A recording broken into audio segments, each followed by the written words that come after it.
Hi, I'm Marshall Crosley. I'm the Unconventional Pediatrician, and welcome to my channel. So today, I wanted to talk about a problem that is just going to come up, and that's fever.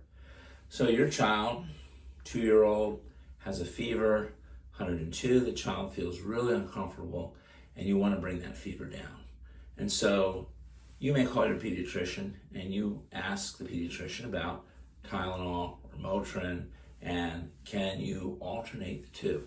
And for some reason, parents can really get stuck on this. I don't know what it is, that they just have a hard time figuring out how to alternate these.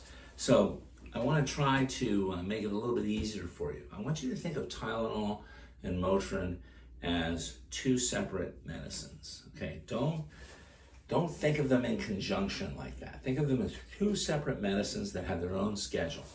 Tylenol is dosed around 10 milligrams per kilogram per dose, okay? So to get the kilograms, you just take the weight in pounds and you divide that by 2.2, and you can do that on your smartphone, and you'll come up with the kilograms. Then you multiply by 10, and that will give you the approximate milligrams that your child can take. Now that Tylenol can be dosed every 4 hours, okay? Motrin, also, I dose that at 10 milligrams per kilogram, and I do that every 8 hours though. So I want you to think of them as two separate medicines. You're going to give the Tylenol every 4 hours, and you're going to give the Motrin every 8 hours. And if they happen to coincide, they happen to coincide. They have two separate mechanisms of action. So it's not like they get in the body and they add together. Okay, it's not like giving 2 doses of Tylenol or two doses of Motrin. So think of them as two separate medicines. The Tylenol every 4 hours and the Motrin every 8 hours. Okay, so if you look at it that way, it's going to be a little bit easier to dose it out. Now, you can also sponge your child down in the bathtub. That's also a preferable way. You want to use warm water or just regular old hot bath water.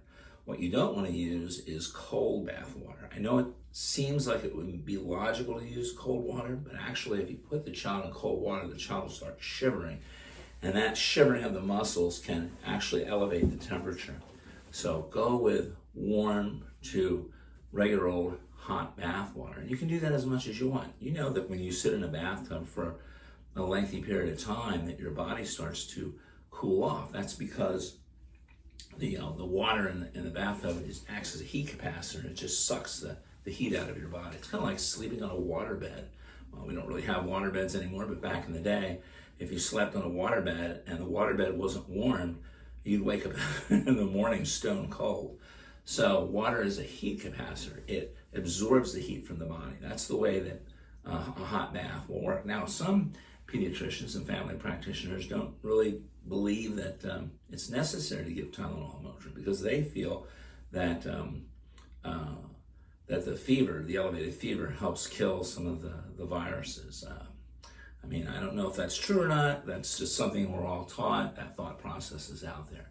But anyway, I just wanted to go over Tylenol and Motrin and how that should be dosed out. Remember, both Tylenol and Motrin can be dosed out 10 milligrams per kilogram per dose, but the Tylenol is every 4 hours, and the Motrin is every 8 hours. Also important to remember is that Tylenol and Motrin do not cure the underlying disease. They only treat the symptomatology. Okay, so frequently I'll get parents come in and they'll say, well, I've been giving him Tylenol every 4 hours, he still has a fever. Well, that's because all they do is treat the symptoms. They don't treat the underlying disease. So some important points to remember, and I want to thank you for listening. I hope you subscribe to my channel. Thank you very much.